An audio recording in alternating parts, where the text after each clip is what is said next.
Hey, what's up, guys? Welcome to Think10 Languages. I'm here today with Sara Maria from Miss Linguistic. So, thanks for joining us today, Sara Maria. Thanks for having me. Yeah, Sara Maria runs a linguistics a translating company, and so if you just want to introduce yourself a little bit, introduce your blog. Sure. Yeah, so I sort of have two roles right now. One is as the founder and the managing director of Linguistics, which is a translation company, a linguistic consulting firm. We don't just do translation, but the bulk of what we do is translation. That's one role. And then the other role is I've started a blog and YouTube channel about how to learn languages. I'm a bit of a serial language learner. Love learning languages, so I'm trying to create content that will help others do that efficiently and easily. Yeah. All right. Well, thanks so much for coming on my show, my podcast, I guess, if you will. So the reason that I noticed Sara Maria's channel, her blog, and why I got connected with her is because she had been participating in my 30-day Record Yourself challenge. And she actually came up with a really creative way of doing this challenge that I just wanted to share with everyone because I think this is super valuable. And she did it in a very different way than how I did. And I just wanted to spend some time to just kind of unpack her method and why I think all of the specific ways that she did this are so valuable for learning languages. So she made a video as well about how she did this 30-day Record Yourself challenge. So I guess if I remember, I'll put a link to it up here somewhere, or maybe down in the description so that you guys can check out her channel and check out her method. So yeah, let's just get into this. I think you really hit the nail on the head with a few specific methods, a few specific ways that you did your method when you were doing the 30-day Record Yourself challenge. So do you just want to explain that a little bit, maybe in a nutshell, how you went through that whole process? Sure, yeah. And of course, first of all, I think it's important to say that, I saw a lot of different strategies on this challenge, all of which have huge benefits. And my own challenge, or the way that I approached this challenge, was I really wanted to enlist the help of native speakers to actually help me improve my pronunciation, my grammar. So for each monologue that I did, or for each video that I recorded, I would actually write it out beforehand, write out a basic structure, and then show that to a native speaker. And I would find native speakers you can find them all over the place. You can find them on Upwork, you can hire them on Upwork or Fiverr, or you can find them on language communities like Talkie, sure. Or HelloTalk. Mm-hmm. And I would ask them to read through my monologue and fix any of the little mistakes that I made. And then I'd ask them to record it themselves so that I could listen to it. And one of the reasons why I do this is because I think there's huge benefits to passive learning. Letting your brain sort of absorb that maybe your forebrain isn't yet equipped to understand. And some of those things include prosody, which we were just talking about. So prosody is basically the overall musicality of a language. And I think a lot of people underestimate how much that contributes to how native that makes you sound, or right. What your accent is like. Yeah, absolutely. Right. So, and probably the best way to learn that is just to get exposed to a lot of data. So I would have native speakers record this monologue essentially, and I would listen to it over and over and over and over until I really sort of memorized it, almost like you would memorize a song. Right. That way you sort of get a sense of when the pitches rise over a sentence. For example, in English, we tend to raise our pitch at the end of a sentence if it's a question. Or if you're Californian like me, we raise our pitch at the sentence all the time just because. Mm-hmm. But different languages do this differently. Not all languages raise their pitch for a question. Not all languages raise their pitch for, to demonstrate annoyance or any other important pragmatic situations. And that's the kind of thing that you can learn from just listening to the same conversation or the same speech over and over. Yeah. So after I got that recording, I'd listen to it all the time, while I was doing other chores, while I was commuting, just really get it into my head, memorize it like a song. And then I would record it myself. And by that time, when you're recording it yourself, you still want it to be off the cuff a little bit. You still want it to be natural. You don't want it to be just a memorized monologue. You don't want to be a robot. Right. Exactly. So, by then you'll deviate a little bit from the script. You won't say it exactly the way you would have prepared it with your tutor. And because of that, you might still make new mistakes. But I think there's still just huge value in the process of doing that, of learning, just going through the model and seeing the corrections that were made. Oh, yeah, that is a mistake I seem to be making a lot. That's something I've got to work on. Yeah. Or, oh, I didn't realize that was an issue, or I didn't realize that was an error. And then so fixing that and then getting the whole thing in your system and in your muscle memory. So I found that to be hugely valuable. Totally. Now, of course, the drawback to that is that it takes a lot of time. Yeah. And yeah, I was amazed. Sorry, I was amazed when I saw your method and saw how much time and effort that you put into this, because I didn't put nearly that much time and effort into my videos, and I still kind of struggled to force myself to produce a video every day.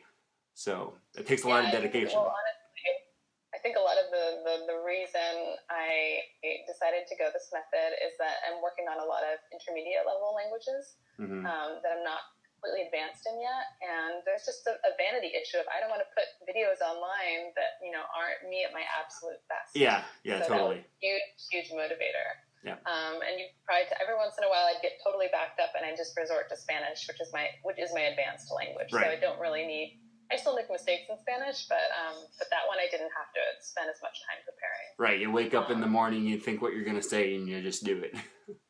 Exactly, yeah, and that's amazing, and I can't wait to get the rest of my languages to that point. Exactly. But yeah, I found it hugely valuable. But yeah, I was going to say that the great thing about this challenge is that it doesn't ask that much from us. It's 1 minute a day. It's hardly a huge commitment, especially if you do it off the cuff. Right. So it's easier to stick to a challenge like this. Sure. Just being able to stick to a challenge is a huge part of the value in the challenge. So that was the only drawback of my method. I think I'm still about a little more than halfway through the challenge, which technically ended a few days ago. But I'm still very motivated to do the videos and to post them online. And I'm still working with my tutors, and the tutors are finding this all really fun too. They love watching my videos afterwards. And, awesome. And seeing what I got from them. I think it's very gratifying for the tutors because they say, oh wow, I've really made a difference in this person's speaking ability. Absolutely. That's a very tangible thing for them to see in ways that they made a difference. Yeah. I think like I said, I think that's a fantastic method for doing this 30-day challenge. And like I've said multiple times on Instagram, on YouTube, there was no one way that I was wanting people to do this challenge. It's whatever works best for the individual. And like I said, for me, it was a time commitment. It took some discipline for me to wake up every morning. I really wanted to be disciplined and do it every single day. I'm like you, and I'm sure a whole bunch of other people, you're missing days here and there. Sometimes people miss a whole week. They take off the week of Thanksgiving because, it was going all the way right through November. And there are people who didn't write out any script. They didn't they didn't plan anything. They didn't look up words beforehand. And I think that's also a very valuable way of doing this challenge, because you're teaching yourself how to speak confidently and fluently off the cuff. With no preparation. Right. You're not always going to be able to prepare things, and you want to be comfortable being able to speak without preparation. Right. Yeah, that's huge. Now, I know you probably do at least I do this all the time, where if I'm in a country and I know I'm going to have to say something to someone, I'm in my brain beforehand. I'm like running through. I'm preparing a little script for myself. Because that's when I come back to the U.S. after being in a country, that's the first thing I notice, that, I don't have to prepare what I'm going to say. Exactly. Yeah. And to my shame, there have been multiple times where I'll be somewhere, I'll be in France or I'll be in, Mexico or somewhere, and I'll want to go up to someone and say something, but I can't just I just can't think of the right way to say it, or I'm just worried about if I'm going to use this preposition right or not. And then so I just don't say it, and so I just give up, and that's like a missed opportunity when that does happen. So I think there's a lot of value in people going off the cuff with no script, no preparation, and just putting themselves out there for the world to see. And it's especially difficult because it's on the internet for anyone to see. Right. And you're going to have a lot of not just one native speaker. Presumably, if you're learning a language like English or French or Spanish or something, you're going to have a lot of native speakers listening to all your errors, and it's scary. And part of it is learning to overcome that. So I think that's one very valuable way of doing this challenge. And I guess before I go on any further, we haven't, if anyone is not familiar with what the 30-day Record Yourself Challenge is, I probably should have mentioned this at the very beginning. You're spending 30 days recording a video of yourself for 1 minute a day on these predetermined subjects and topics that there's one topic for each day. I have a little calendar written out for you to record your videos about. And so I think a very valuable way of doing this challenge is no preparation whatsoever and learning to be comfortable with that. But, I have Sara Maria here on the channel today to talk about her method, which I think is extremely valuable. I would say this is a little bit more, this is kind of analogous to the distinction between intensive reading and extensive reading, where people who are doing extensive reading, they pick up a book and they just blaze through it in their foreign language. Whereas people that are doing intensive reading are picking up that book and looking up every word they don't know. They're looking up all the different grammar things. They're making sure they understand every page before moving on to the next page. And there's a lot of value to both of these methods. If you start recording a video of yourself and you don't do any preparation at all, you are gaining confidence. You're learning to be comfortable with making errors, and that's great. But you're not learning anything that's not already inside your brain. You can only make use of the stuff you already know. So, so I want to talk a little bit about some of the specific things that you did to actually improve on your language, improve on your knowledge, learn new things. For example, you mentioned that you got a bunch of native speakers to give you feedback. And I love that because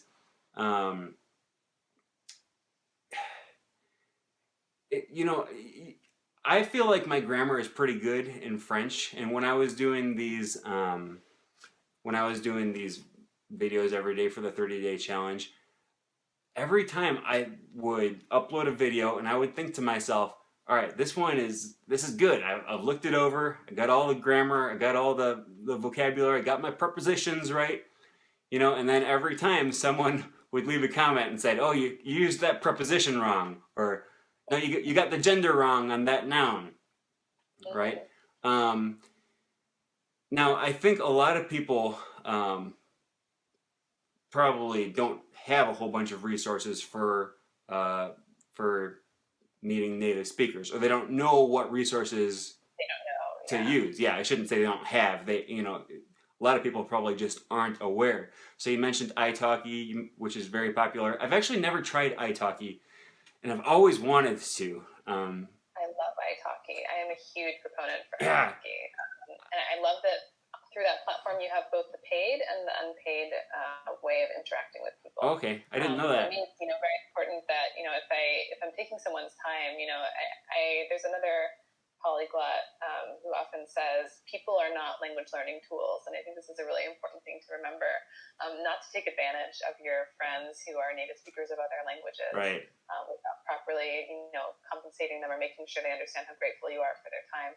So on iTalki, sometimes, if I don't have time to give back in a language exchange kind of situation, I love that I can go on and I can find like an $8, French tutor to just quickly look at something. Sure. I can even do instant books, just find someone right away and say, hey, I'm working on this monologue. Could you just take a look at it, fix my errors, record it really quickly on your phone. And then I can either pay for that or I can offer my English native services to them in response. Yeah. I love that platform. Yeah, that's great. I feel like italki is one of those things that I would love, and I just never have tried it. One of these days. There's so many languages on there that you can learn. So I know. Yeah, a good part of my paycheck goes to that site. Oh, I bet. Yeah, I'm sure one of these days I'll start doing it, but I just haven't found the.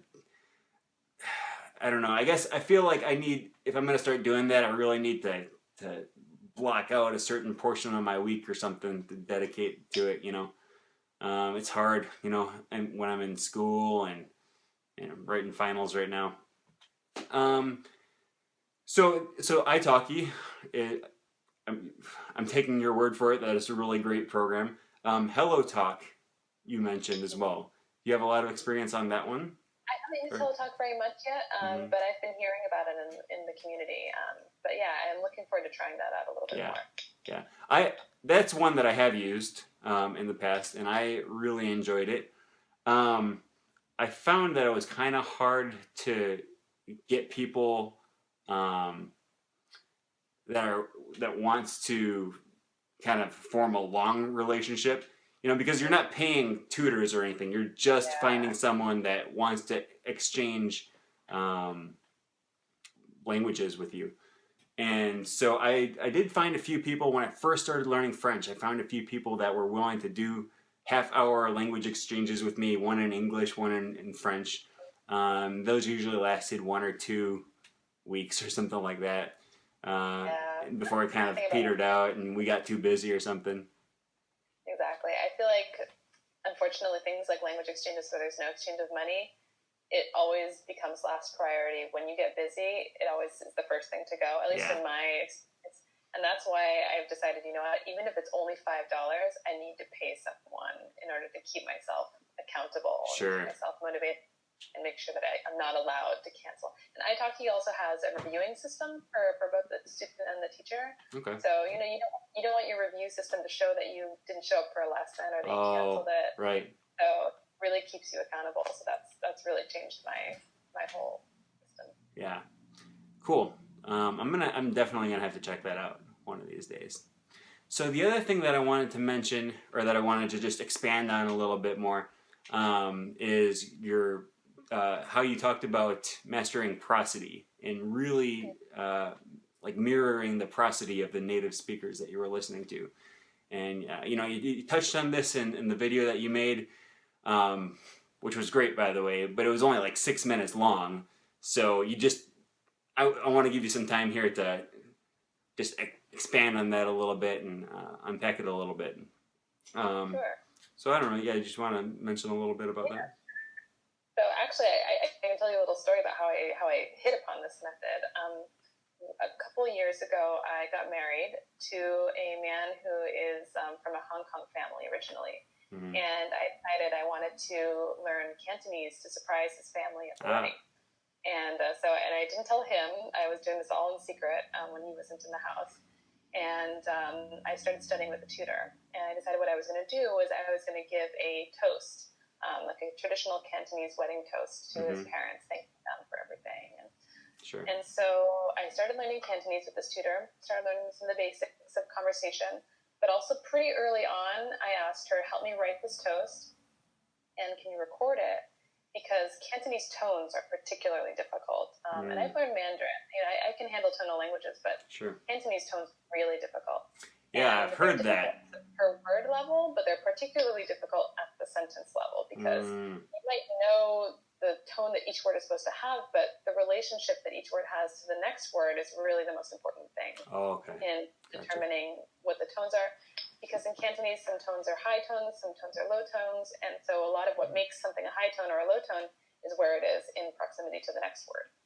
So to work on that prosody, and I only had 3 months to prepare for this. Really, the only thing I thought I was going to be able to do was to just memorize it. Right. So I had her prepare the monologue, and I listened to that thing every day, all day long, while my husband was at work. Yep. And until I could basically sing it, it really Sure. felt like I was memorizing a song. Mm-hmm. And I knew that I was going to be particularly nervous. It's my wedding day, and I'm talking in front of all these people, talking in front of native speakers in a language that I've only studied for 3 months. And I'm a linguist. I know how long it takes to learn a language. I know 3 months is not enough. Sure. So I was very, very motivated.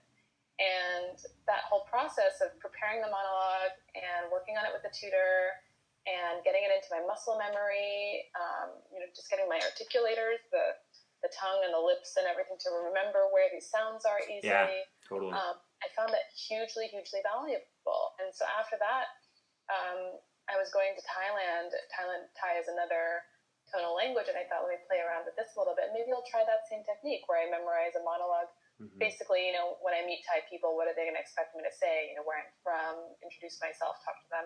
I'm just going to prepare that in advance with a tutor and then memorize that. Excuse me. And have that ready for when I go. And once again, it was a hugely valuable experience. I learned a ton from that. So when I saw your challenge pop up on the interwebs, I thought, wow, this would be a great opportunity to really put that to work. Yeah. See if I can do this every day. And it was truly valuable, even with non-tonal languages, because prosody is important in every language. Yeah, totally. And I like what you said. So you spent 3 months mainly just learning just how to toast in Cantonese, or were you working on other aspects of the language, or? So probably 40 minutes of our lesson would be actual just conversational Cantonese. Okay. How to talk to everyone. Because I knew after I gave the toast, they were going to be like, "Wait a second, you speak Cantonese?" Oh, and they were bombarding me with right, Cantonese, exactly. Right? And then I'd have to be like, "I give up. Actually, I just memorized." So no, I did actually want to know a little bit. I wanted to be able to say, I've been studying Cantonese for 3 months. I've been studying with a tutor. I kept it a secret from John. Things like that. Sure. So 40 minutes of the lesson would be actually learning how to converse in Cantonese, like really understanding the structure of the language. And then the last 20 minutes of every lesson, I would just do the toast over and over, and she would, nitpick all of the pronunciation differences. Yeah. So, that was 3 times a week for 3 months. I think that's great because, so when you're learning a language, you can try to learn as broad of a base as possible. You can try to learn all the basics, start from the very beginning up. But if you know that there's something specific that you're going to need to know, like if there's a certain set of vocabulary, like, I don't know, if you're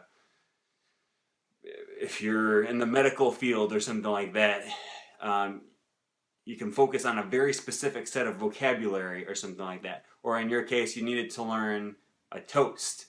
And so even if you don't have a very high level in the language overall, it's totally possible, I think, to reach a significantly higher level in one area or in one phrase, one toast, much, much higher of a level than what your base is in that language. And of course, you want to keep, moving your base up in that language as well.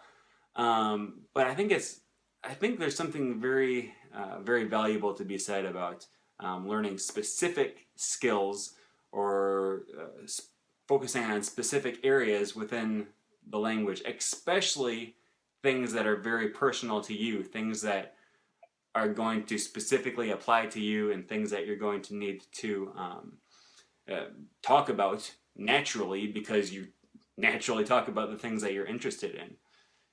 Right. Yeah, I'm a huge proponent of that. We only have so much processing power in our brains, and some of us are trying to learn. I'm working on about 8 languages right now, so I am not going to waste any time on vocabulary that I'm not going to use. I'm really only focusing on stuff that's relevant to me, or stuff that's relevant to my environment, or stuff that will be relevant to people that I'm talking to.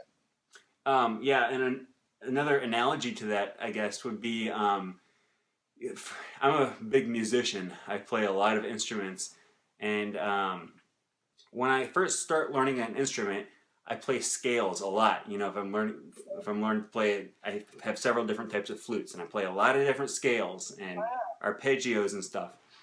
because I'm trying to become a better musician on that instrument. But it's not fun to play scales all day, you know? I want to learn songs, and specifically I want to learn the songs that I like, right? So while making sure to stay disciplined in learning your basics of the language or your basics of the instrument that you're learning, it's very fun and it's very rewarding to stop working on the basics for a minute and try to really accelerate in one specific area. You're not going to learn to play every song really well in a month. Okay, you're not going to learn how to speak the whole language really well in 3 months, but you can get pretty good at one area if you focus on that area a lot. That's a great way of putting it. Which is, also why I wanted to talk about one of the things that you brought up as well, which is repeatedly listening to the same audio over and over and over. So this is something that I talk about a lot. One of the things that I really love doing is listening to music and memorizing the song lyrics and reading the song lyrics while I'm listening to it and memorizing entire songs, which a lot of times I'm learning vocabulary that I do not need to know, right? I don't know. I don't need to learn how to say, what's a word that I've learned in a song recently?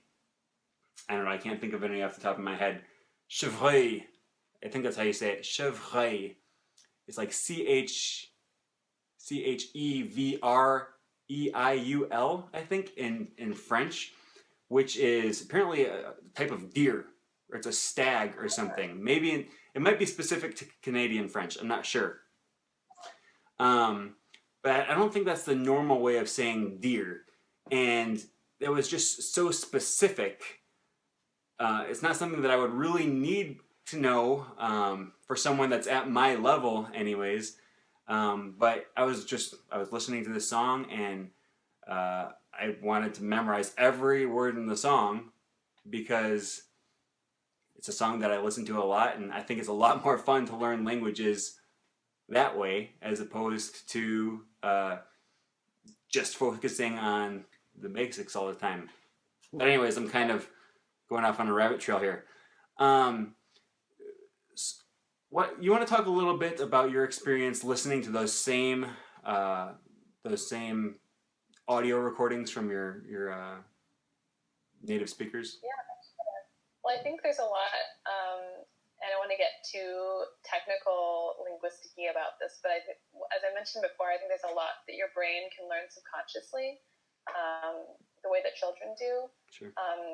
Especially when it comes to certain linguistic things that your conscious brain isn't ready or isn't prepared to understand, doesn't have words for, doesn't have terms for. So, like, for example, certain sounds that we don't have in our native language, if you don't really understand how to make that sound or what the differences are between sounds that sound the same to you, your conscious brain might not be ready to understand that. But if you give it a lot of information over time, you might find yourself starting to figure it out without even understanding how. So, for example, when I was learning Spanish, I do remember I came to the point where I was like, wow, when I say that word, it sounds so much more authentically Spanish than before when I used to say it. For example, let's take the word Latina in English. So I'm Latina, I'm half Latina. My father's from El Salvador, so it's a word I used a lot. Okay. And I noticed that when Spanish speakers said it, it sounded so Spanish. They'd say, I'm Latina. Yeah. I was like, wow.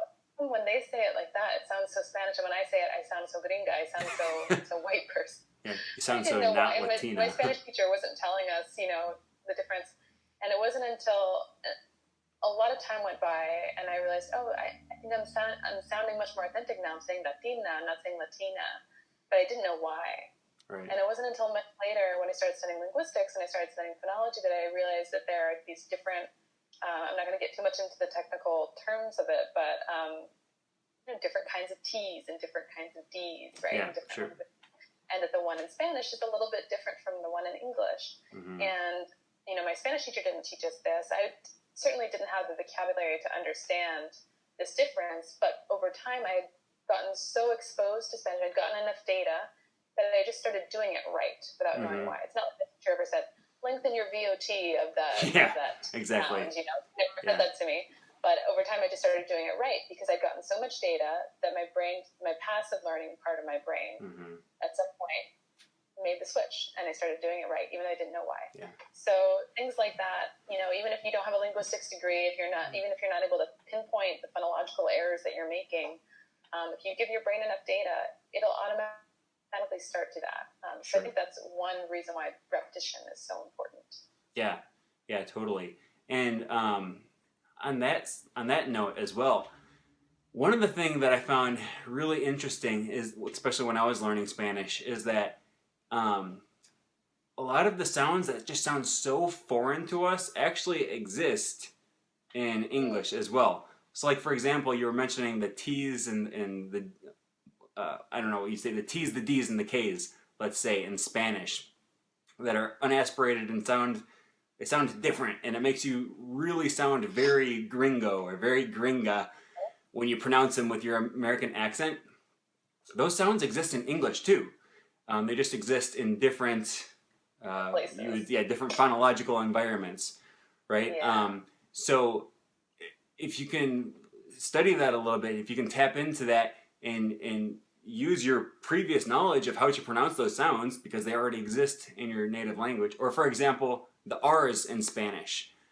I remember for a long time I could not figure out how to pronounce even just the regular R, not the rolled. I mean, I could do the rolled R's actually. I had a lot of trouble with the flapped R's.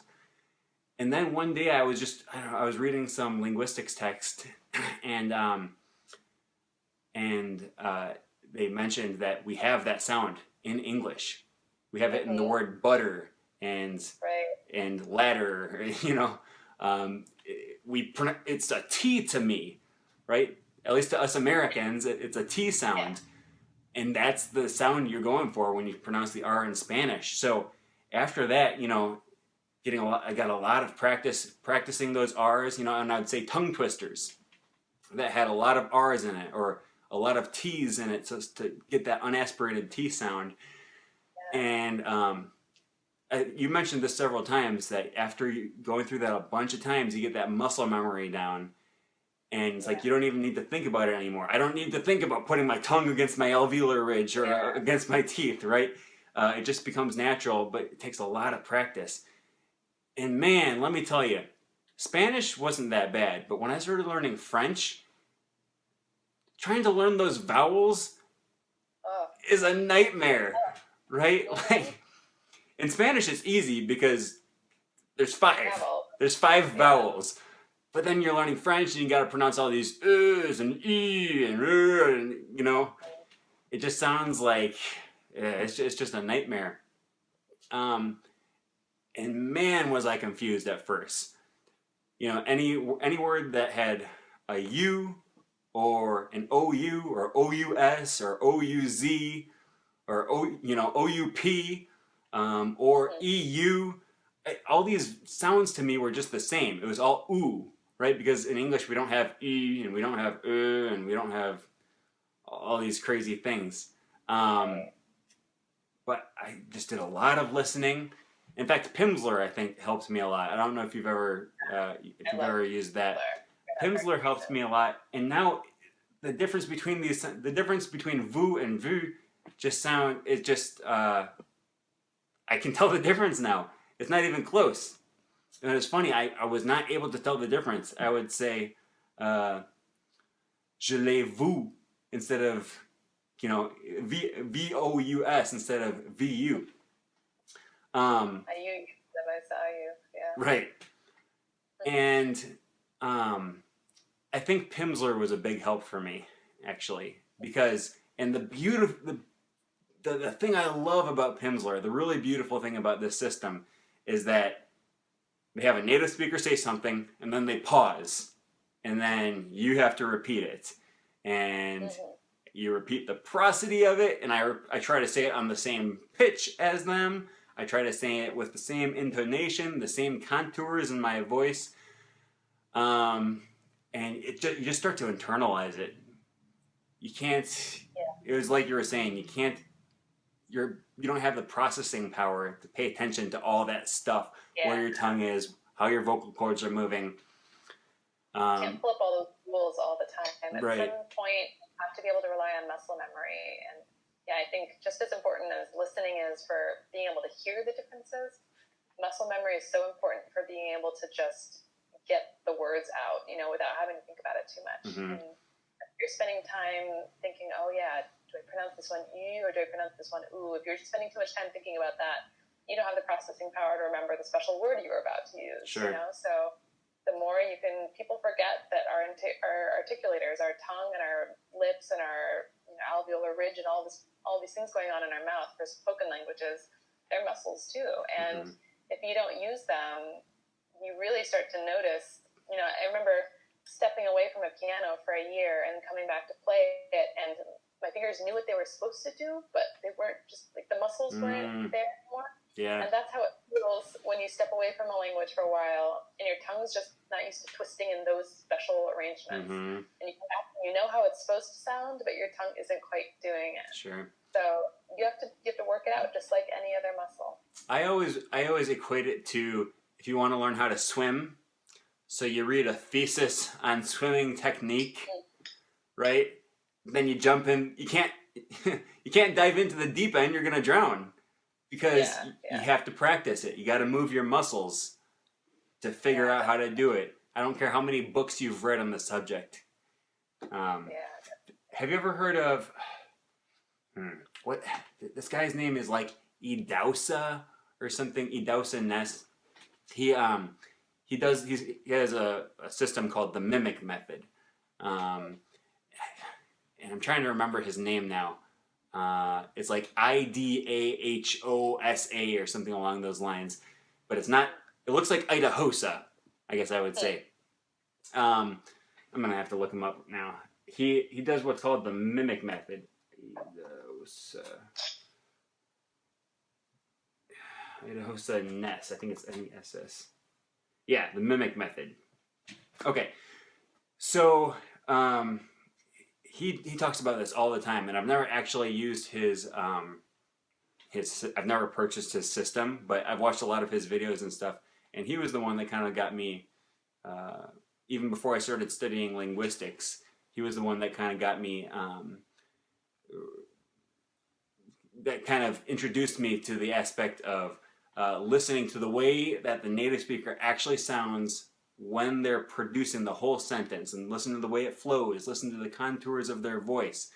And in fact, a lot of times now I'll listen to audio on YouTube, and I have a little Google Chrome add-on that slows down the video so I can listen to it at like 75% and really hear all the fine little contours of their voice. And that makes a big difference. Yeah, I use them. I mentioned in my video that I use the Slow-Mo app. You can download it on Android. I'm not sure about for Apple, but the Slow-Mo app is that same tool. It helps you slow down the tempo without affecting the pitch, so that it doesn't sound too crazy. But I didn't know about the plugin for Chrome. I'll have to look at that. Yeah, it's called. Let me pull it up here. It's called Transpose Pitch Speed Loop. So it has multiple different functions. I actually first started using this for transposing songs on YouTube so I could play along with them. But it has a slow down function. And the slow down, you can change the speed without changing the pitch, which is really nice. Cool. Yeah. So in your video, you also mentioned different times throughout the day. You said you would make use of you would make use of your downtime when you're on the plane, when you're cooking, when you're commuting, which is something that I stress all the time, because there's a lot of hours in the day that we can be learning that we tend to just waste doing other things or not doing anything. That's so important to me. I've heard from so many people, but I have a full-time job, or I have kids, I just don't have time to learn a language. And I think it's so important that people know that there's so many tools out there that will let you take advantage of those precious little minutes, whether it's doing Duolingo or Memorize on your phone while you're waiting for an elevator or while you're commuting. There's just so many ways that you can make use of all these little pockets of your time. Yeah, and you don't realize how much extra stuff you can cram in there if you start to think about downtime during your day when you're doing things that don't require a whole lot of mental energy. I bring this up all the time because I have an hour-long commute to get to school. So that's... Oh, wow. It, on the one hand, it sucks, but on the other hand, I get to do a lot of language learning and do a lot of listening to audiobooks and things like that I just would not be doing otherwise if it weren't for that fact. Yeah, that's great. Yeah. Yeah, and I do, and I work from home, so while I'm cooking, I can have it going full blast, or while I'm doing my makeup in the morning. For us women, we have a little bit more work to do to get ready in the morning, so that's extra time that we can be listening to podcasts. Totally. Or listening to, I also like Glossica a lot. Glossica, it's similar to the Pimsleur idea. Okay. They sentences, and then you are supposed to repeat after them. Yeah, that's one of the things that I think I'm going to try next, because they have Thai, and most systems don't. Yeah, it's not easy to find Thai resources. Although the Pimsleur for Thai is great. Yeah, that was another thing that I was thinking about doing. So I think the video is about 40 minutes long now. I think we'll cut it off there. But thanks so much for joining me on my channel. Thanks for having me. Yeah. So do you have I believe you have a YouTube channel, right? Yeah. So to find my channel, you can just search for Miss Linguistic. Okay. My blog is also at www.misslinguistic.com, and I'm on Twitter, on Instagram, cool. and LinkedIn. Awesome. Well, I'll include some of those links in the description down below. So if any of you guys are interested in hearing more about Sara Maria, you can check her out. Great. All right. Thanks so much. Well, I'll see you later. Thanks for joining.